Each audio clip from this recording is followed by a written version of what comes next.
Welcome. The new Gilded Age is roaring down on us, an uncaged tiger on a rampage. Walk out to the street in front of our office and turn right, and you can see the symbol of it, a fancy new skyscraper going up 2 blocks away. When finished, this high-rise among high-rises will tower 1,000 feet, the tallest residential building in the city.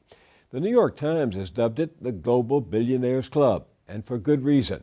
At least 2 of the apartments are under contract for more than $90 million each. Others, more modest, range in price from $45 million to more than $50 million. Simultaneously, the powers that be have just awarded Donald Trump, yes, that Donald Trump, the right to run a golf course in the Bronx, which taxpayers are spending at least $97 million to build.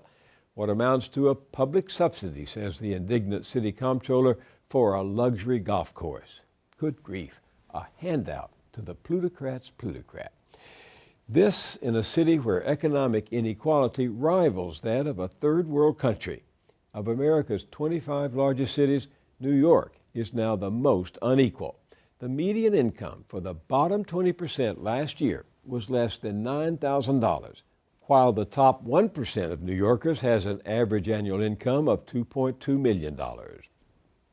Across America, this divide between the super rich and everyone else has become a yawning chasm, and studies indicate it may stifle jobs and growth for years to come.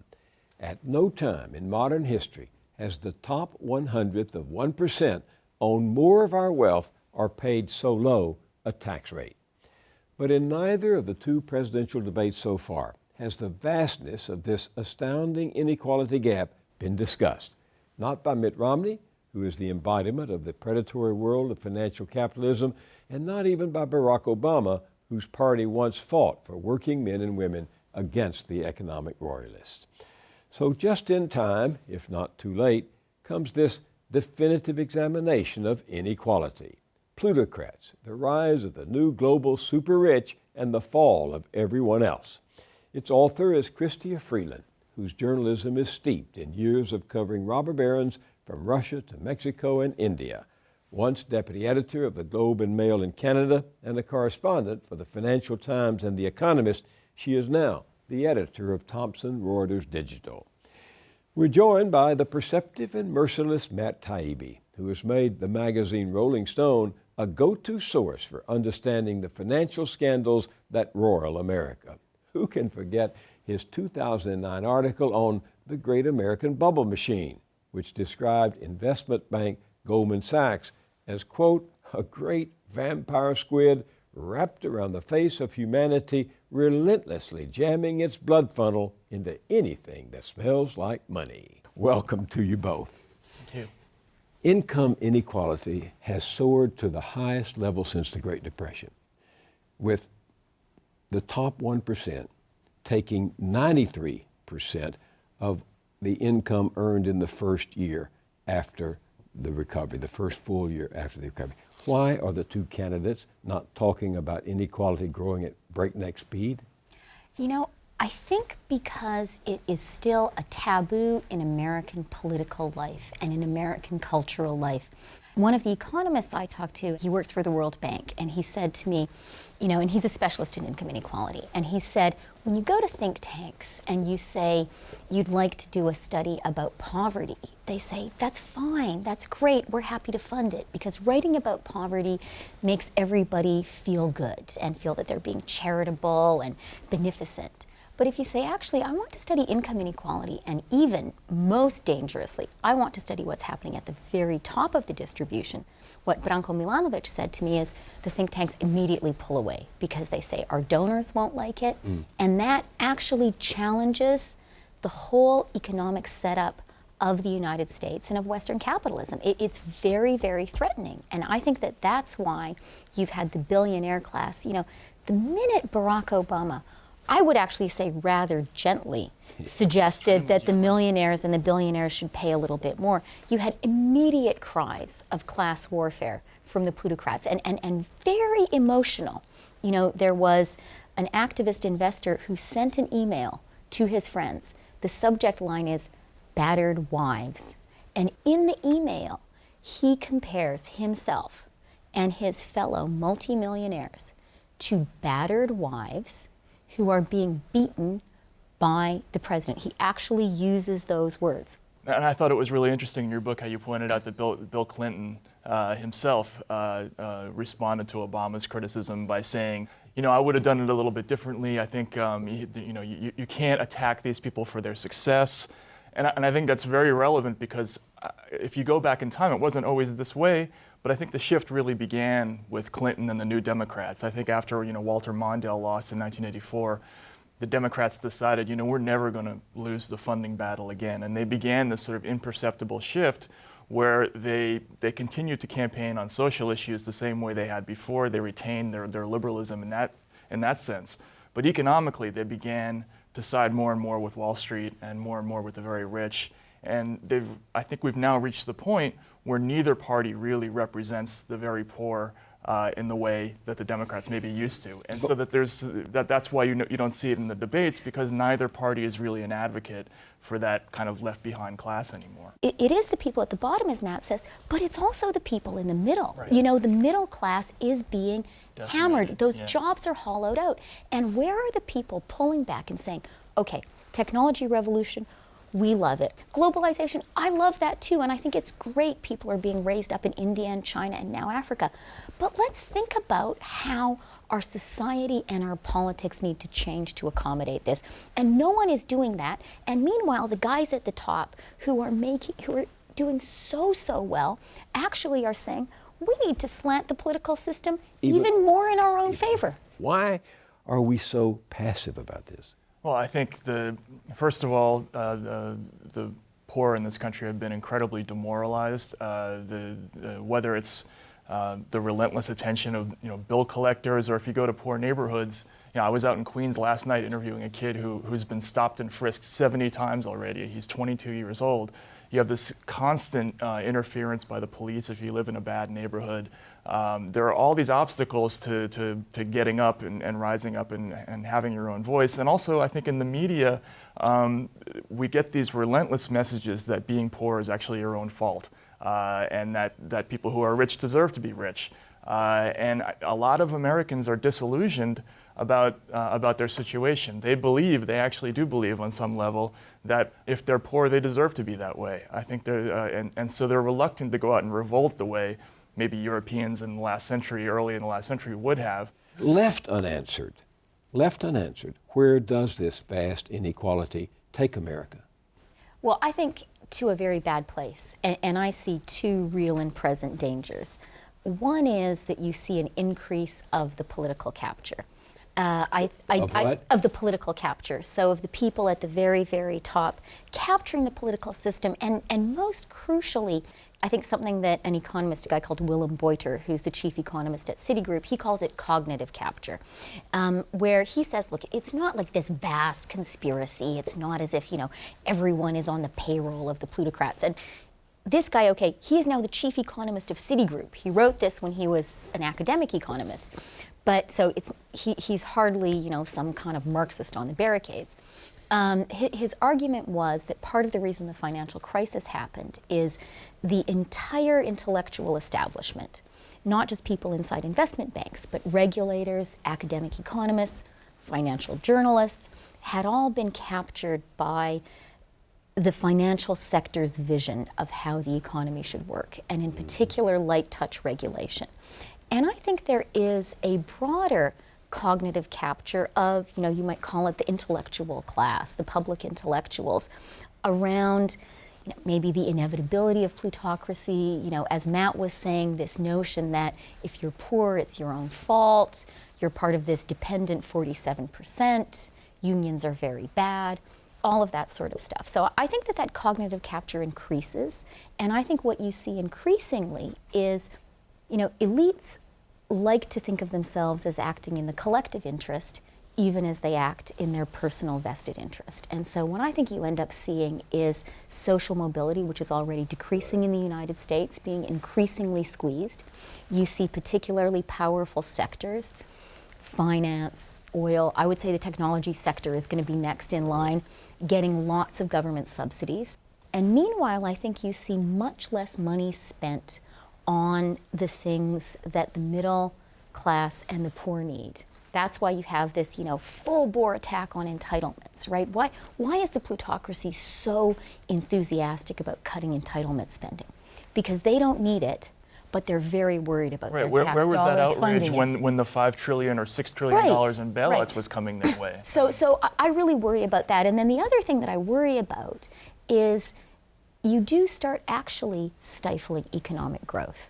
So, if you want my dystopia scenario for the United States, it is that America is moving into a more Latin American structure of the economy. People at the top, rich, and a lot of people A few incredibly rich, having just great lives, and then people at the bottom really struggling. And we both lived that. We saw that in Russia. It happened in the mid-90s. And yeah, you both cut your teeth in journalism covering Russia. What do you take away from that is relevant to what's happening in this country? That experience completely shaped the way I look at the present situation in America. In the mid-90s, suddenly when Russia became a quote-unquote capitalist society, you suddenly had this instant division of the entire society into this very, very tiny group of people at the top who had more money than anybody in the world. And then there was everybody else who had nothing. And they got it through privatization. The government sold off the resources. Sold in quotation marks. But that's the key part that I think people don't understand, is that what happened in Russia was really a merger of state and private power that empowered this one tiny little class.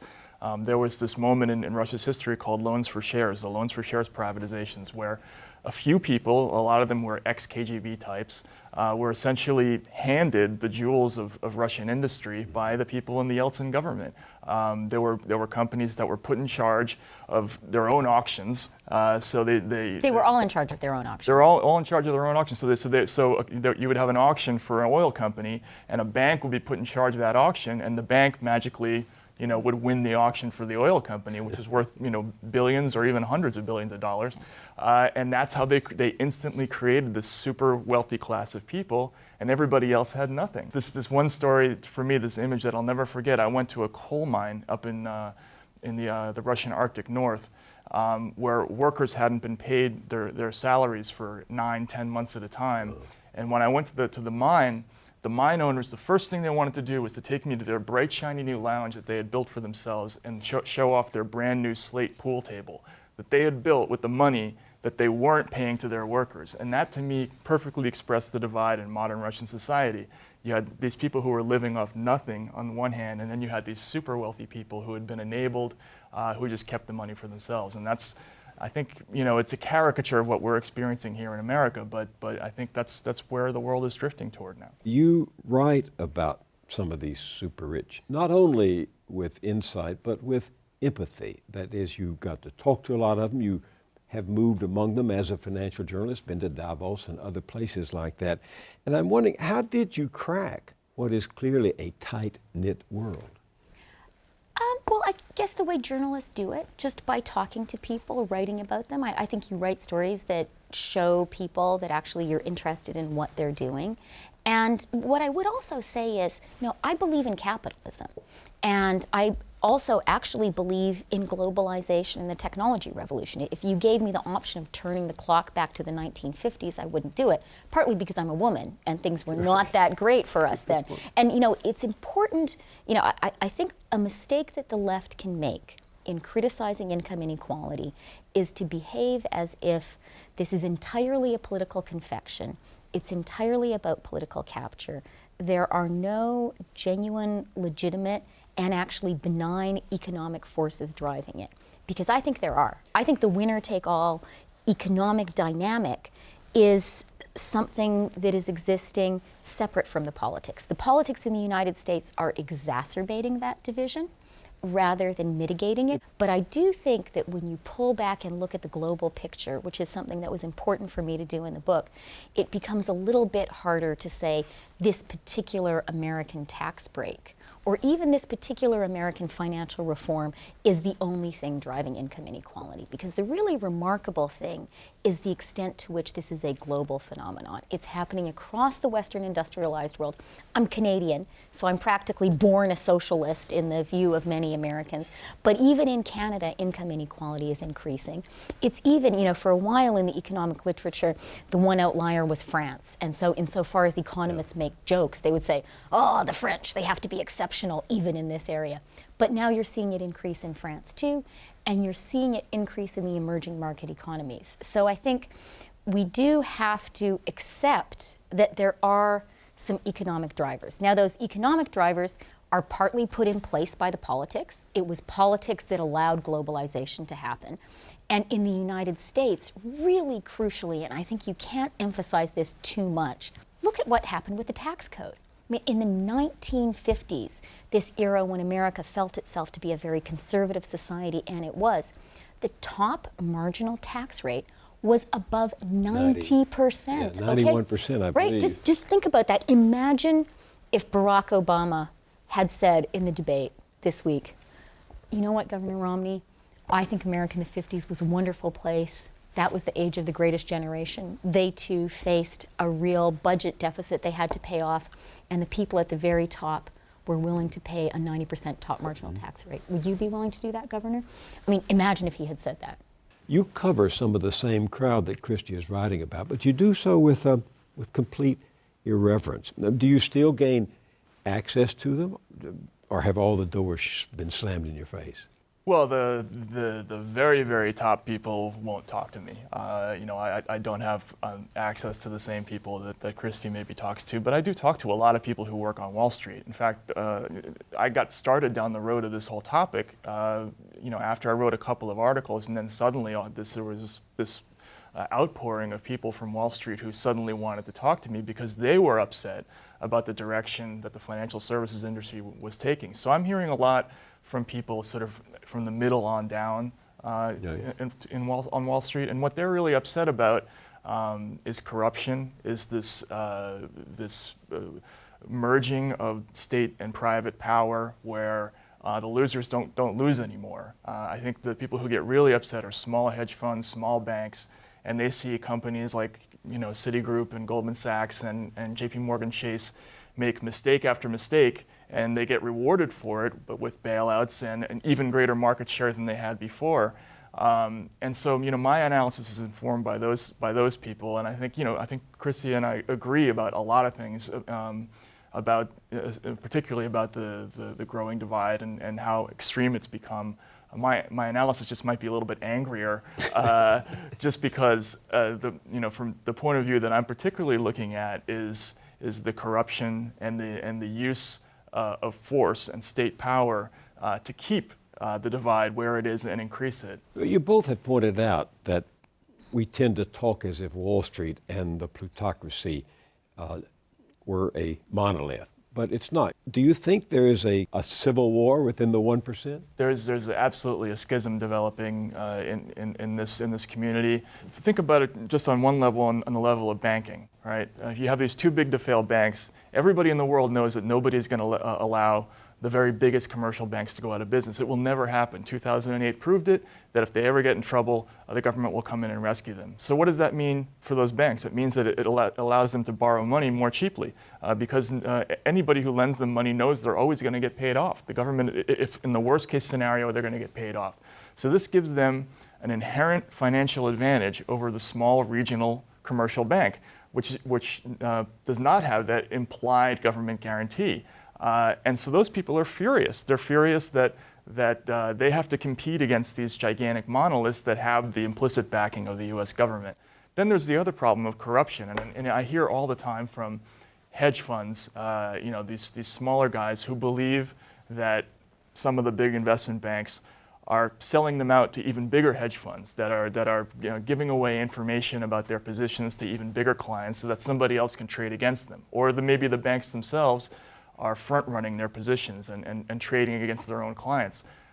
There's this schism developing between the smaller guy, the medium-sized financial player, and the very, very big, too big to fail companies that are perceived as getting a break, getting the backing of the government, and also are perceived as getting away with stuff that they wouldn't get away with. I agree with Matt, and I think what you're really seeing actually, it's sort of the battle of the millionaires versus the billionaires. Right. Because this winner-take-all dynamic is not just between, the 10% and the 90%, or the 1% and the 99%.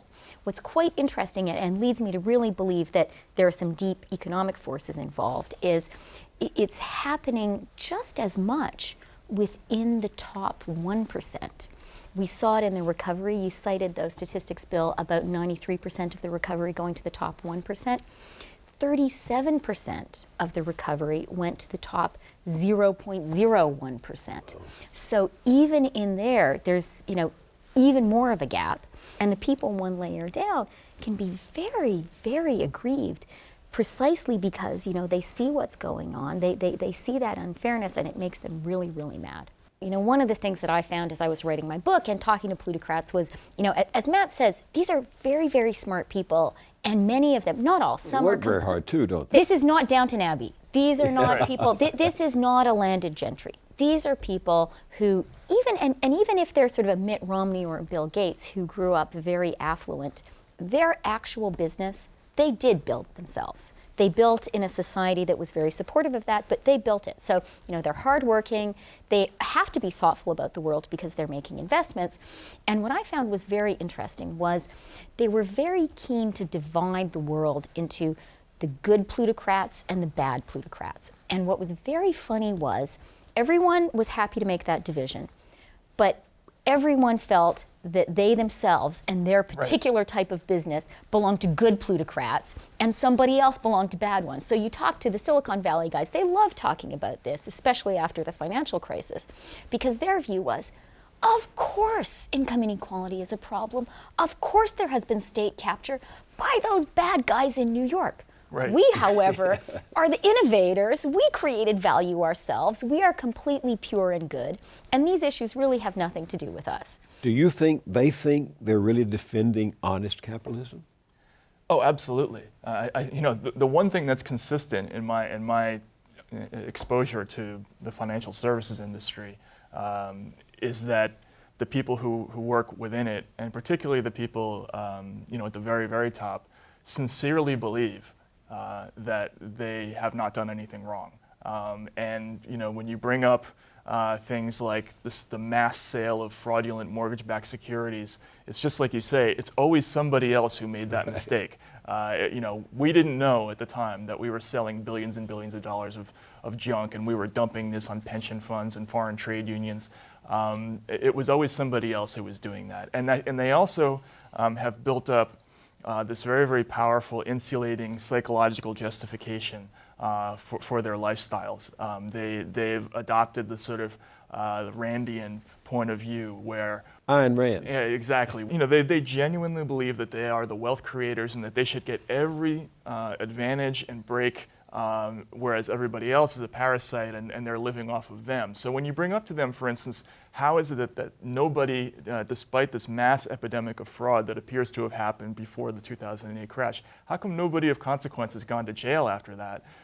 They always argue against more regulation and more enforcement because they say we need air to breathe, we need room to create jobs, and this is just counterproductive to put people in jail. It'll cast a pall over Bill, society. this very sincere, absolutely sincere self-justification, I think is one of the most dangerous things that's happening, because in our society, and I would say this is particularly powerful in America, really since the Reagan era, there has been this vision of the successful business person as really a leader for the whole society. And there has been a view that the business person, what he thinks, and by the way, all of my plutocrats are men, but what he thinks about how society should be ordered, we should all listen to, because he, after all, is the hero of our time, is the hero of our capitalist narrative. And I think it's so important for us to really understand that what is good for an individual business, particularly in this age of very high income inequality. And the ways of thinking, the ideas that are no doubt absolutely the right ones for this particular business may very well not be good for society as a whole. Both of you write in different ways, that with irony, that they threaten the system that created them. Well, this was another thing, another image from Russia that always stuck in my mind. I studied in Russia when it was still communist. I remember going through the countryside, and you had all these villages, and people walked around in the villages. And then suddenly, in the mid to late 90s in Russia, you drove through the Russian countryside, and suddenly there were these big brick houses that had these huge walls on the outside, these big brick walls with guards on the outside. It was the rich had sort of built this wall that insulated them from the rest of society.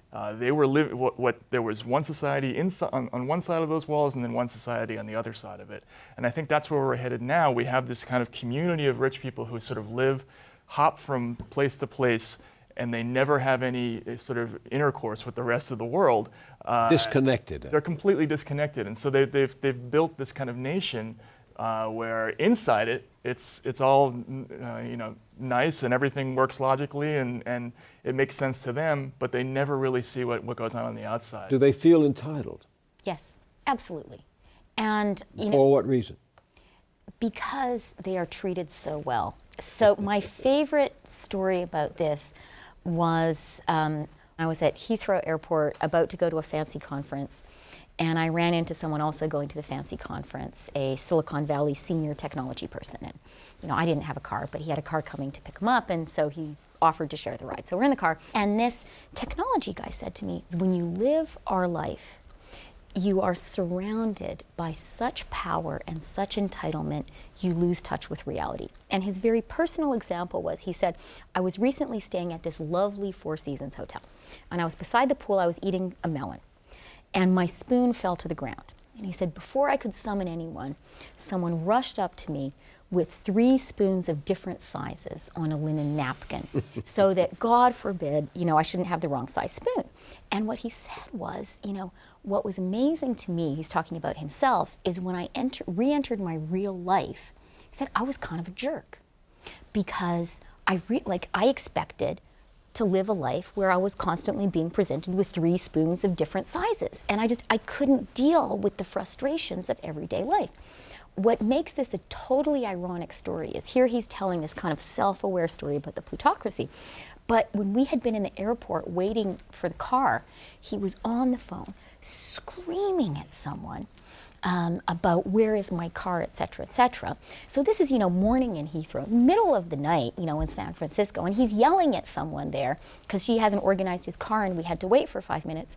And then he tells me this story about how entitlement can make you not an ideal person. That kind of says it all, right? Well, but political behavior is another thing, and there's no doubt in either of your minds, is there, that they tilt the rules in their favor through their influence and power over the politicians. No, absolutely. Our own government relaxed the regulations, upended the rules, leveled the laws to make way for them. They have this power and influence over the government and they've been continually deregulating the atmosphere to legalize whatever it is that they want to do, whether it's the mergers of insurance companies, investment banks, and commercial banks. The derivatives, the Commodity Futures Modernization Act of 2000, they lobbied heavily to create a completely deregulated atmosphere for that, and we saw what happened with that in 2008 with the collapse of companies like AIG. They've been incredibly successful in creating their own landscape where they get to do business the way they want to do business. And what I think is crucial is this is not framed as, I want government to do this so I can get rich and my company can prosper. This is framed as, we need to do these things for the greater good. And this is where I think another big problem in America today is a disempowering and a devaluing of the role of government and of its authority as an independent, respected, arbitrating body in the center of the ring. And one of the great contrasts for me in the past decade has been looking at what happened in bank regulation in the United States and looking at what happened in Canada. Matt has just spoken about bank mergers. And with hindsight, one of the great brave decisions taken by the Canadian government was to not allow the Canadian banks to merge. They wanted to. Huge lobbying effort, and they made the same arguments about, if we can't merge, we'll never operate on a global scale, Canada will be left behind, we'll be a provincial backwater. And the government just said no. And that decision, I think, flows directly into the Canadian government's ability to regulate the financial sector. Leverage at US levels was not allowed. And the consequence was Canada didn't have a financial crisis. It's the only G7 country that didn't have to bail out its banks. So government can actually hold the line. But not if it's captured, Chrystia. Not if it's captured. Not if it's captured. And so. And it is captured. But now we're completely captured. With the banking example, now we have these banks that are literally too big to fail in America because we didn't do the same thing. But government can act. I mean, I think it's important not to have a council of despair, that you can have a sophisticated, industrialized Western economy. People can live, civilized lives. They can have bankers. Their bankers even, maybe they're not going to earn $25 million, but they can earn $5 or $6 million. They can be perfectly affluent. And government can actually stand up to its banks and stand up to other sectors of industry and say, you know what? I'm sure that would be great for you guys. My judgment is it's wrong for the country and you're not going to do it. They resent any criticism, despite all the advantages and entitlements they have. They also exhibit disdain, as Mitt Romney made clear in that infamous or famous 47% video, when he talked about other people being dependent on government. I've heard that attitude more than once, and not just from Mitt Romney. I think it's consistent with this mindset. There's an intellectual atmosphere that these people, I think, have to work within in order to justify a lot of what they do, because you have to be completely disconnected from the real world in order to do things like sell fraudulent mortgages to a state pension fund. If you're actually thinking about that, you're taking somebody's life savings away when you do that, but you can't think about that. Matt, you quoted the billionaire Charlie Munger of Berkshire Hathaway, who said, anyone who wants to complain about the Wall Street bailout should realize they were, quote, absolutely required to save your civilization. What do you mean by that?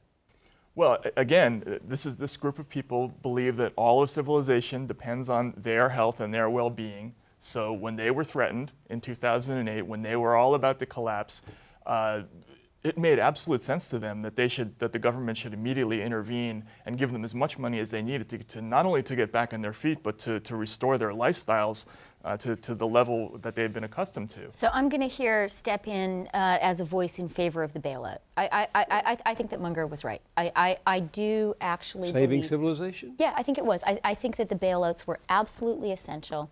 I think that had there not been a bailout, which, by the way, let's remember, voices on the right as well as the left were objecting to the bailout at the time. I think had there not been a bailout, you would have had a much more severe crisis. You would have had a full financial collapse and a much, much deeper economic recession.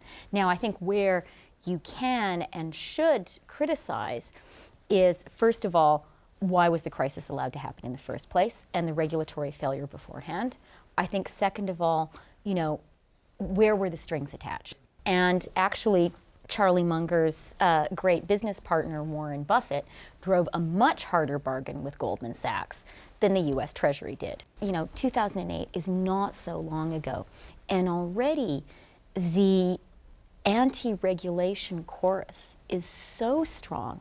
I think the re-regulation was not done well at all, but the fact that people are already making a very, powerful and proud argument against government regulation. Bankers are making this argument. I mean, how dare they? How dare they have the gall to actually argue that too much regulation of American financial services is what is killing the economy? Right. Just to be clear, I actually agree that the bailouts were necessary.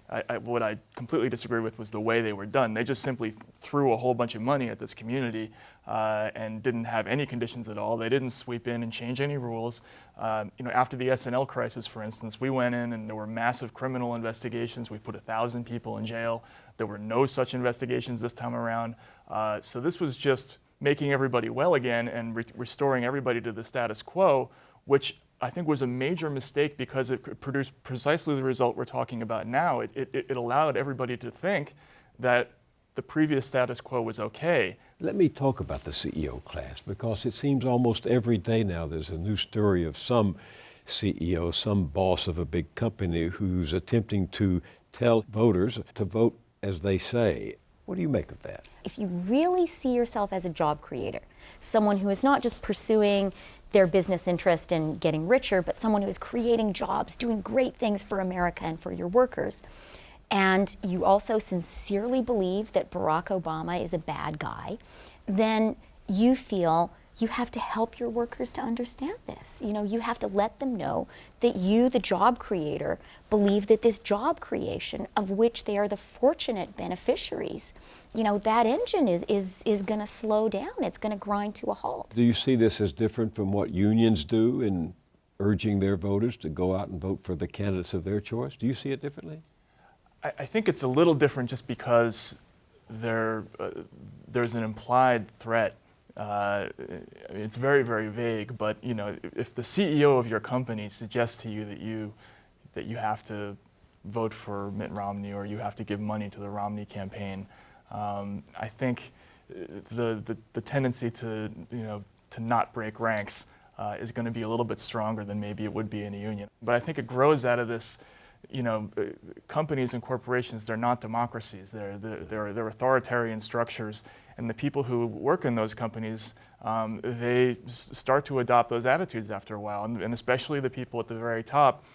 I think they've begun to actually believe that their authority extends beyond that, and I just think that people, it's a little bit different when your boss tells you to do something than when your union brothers tell you to do. Matt, you have written a lot about the tax code and these plutocrats. Exactly how do they work the tax system? The plainest example is Mitt Romney.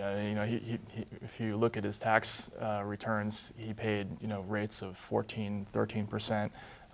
That's totally normal in this world. If you work in a private equity fund, your income is again, he's not an exception. He's an embodiment. He's an embodiment. In the financial services industry, for sure, the very, very rich mostly receive income as capital gains or if they're private equity people, as carried interest. In both of those, the max rate is 15%. So people who make $20, $30, $50 million a year, like Mitt Romney and like Steve Schwartzman or whoever it is, they pay half the tax rate of a nurse or a doctor or a fireman or a teacher, and it's considered totally normal in that world. So they really do consider tax reform a threat? Absolutely. I mean, every time that there's been any discussion about rolling back the carried interest tax break in particular, there's suddenly been this intense, hurricane of lobbying, and it never seems to get rolled back. Barack Obama promised to repeal that tax break and didn't do it. Give us a working definition in the vernacular of carried interest. So basically, what this means is that if you work in a private equity firm, the money that you earn, so you invest a little bit of your own money, and the gains that you make on that investment would be treated under any definition as a capital gain taxed at 15%. But you also earn money because you are investing on behalf of all of your investors. That money that you earn, it's called carried interest, and it is treated as a capital gain in the same way that the gains to the investors are treated. The economic arguments in favor of the carried interest tax break are so weak. I mean, even Mike Bloomberg, who is, very far from being a socialist, he has come out and said he doesn't support it. And it says something to you about the power of a very well-heeled, very focused lobby group that, Barack Obama is president. He is opposed to this. He says he's opposed to it. Even Mike Bloomberg is opposed to it. So there's a body of Wall Street opinion that thinks it should go away. It's still there. But when there was an effort, when the Obama White House and others made an effort to revoke carried interest, the fight was led by people like Democrat Senator Chuck Schumer, representing Wall Street. It's always the New Yorkers. Yes, the New Yorkers. Of course, that's their constituency, they would say if they were sitting here. But the Democratic Party didn't come to the aid and relief of working people at that time. Well, right, because again, it's because you have a small, very, very concentrated lobby that is very, very noisy and is very, very specific in what it wants and what it needs. And then there's the rest of us who, how many people are really thinking about the carried interest tax break? So the advocacy against the carried interest tax break is dispersed, it's sort of random, it's not focused, whereas the advocacy for it is incredibly organized, it's disciplined, and it has a ton of money. And it is bipartisan. So who's looking out for the rest of us? Well, there definitely are good people in Washington. You know, I meet and talk to a lot of them. There are a lot of honest politicians and who are trying to do the right thing. But from my experience, the money issue is so overwhelming to people in Congress. That raising money for their campaigns. Raising money for their campaigns. It's so central to their daily lives, really. You know, and especially in the House, where you have to essentially start raising money the instant you get elected, because the re-election campaign is only a couple of years away. It's just too overwhelming for most legislators to get past that issue. Despite how the plutocrats have reacted to Barack Obama, he does not seem to be like FDR taking on the economic royalists, or like Theodore Roosevelt fighting the guys he says are taking the country down. How do you explain Obama's attitude toward these plutocrats? Barack Obama, in many ways, is one of them. He is educated the way a plutocrat is educated. He had an opportunity to join the plutocracy. He could very easily right now be a top corporate lawyer, and they know that. He thinks the way they do. He's a technocrat in the accepted manner of the current plutocracy. And I think they like that. I think that's why he had such a strong reception in 2008. So I think that's one element. Another element, though, and I think that this is something that sort of bothers them, is he isn't overawed by them. And that kind of bugs them, too, because they do think they're pretty great. To answer your question about, why doesn't he take the sort of fish-shaking attitude of an FDR or a Teddy Roosevelt? I just think Barack Obama has surrounded himself with people like Larry Summers, like Bob Rubin, and I think he's accepted a lot of the justifications and the arguments that come from Wall Street and the business community. So I don't think he feels genuine class-based rage towards this community. I just don't think that's in him. I think if you listen to Rush Limbaugh and Sean Hannity and the likes, they really believe that somewhere under there's this raging socialist, and there's Lenin ready to break out and put them all up against the wall in a firing squad. That guy just isn't there. He really is more one of them than they think. So you don't think he's fighting a class warfare as the right says he is? Definitely not. No. I think he's very emotionally and culturally much closer to those people than he is to the rest of us. No, but he is moving. He is, and I don't think he says this as directly as perhaps some of his supporters would like.